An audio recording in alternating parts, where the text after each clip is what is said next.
శ్రీశైలంలో ఉగాది మహోత్సవాలు కన్నుల పండుగగా జరిగాయి. ఉత్సవాల భాగంగా మొదటి రోజు మహాలక్ష్మి అలంకారంలో భ్రమరాంబిక దేవి భక్తులకు దర్శనమిచ్చారు.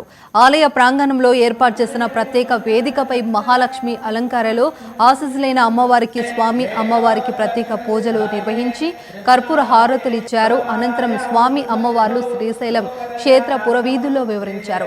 ఇక కన్నడ భక్తుల నడుమ శ్రీ భ్రమరాంబ సమేత మల్లికార్జున స్వామి అమ్మవార్ల గ్రామోత్సవం నిర్వహించారు. ఈ పూజా కార్యక్రమాలు వాహన సేవలలో ఈవో శ్రీనివాసరావు దంపతులు అధికారులు పెద్ద ఎత్తున కన్నడ భక్తులు పాల్గొన్నారు.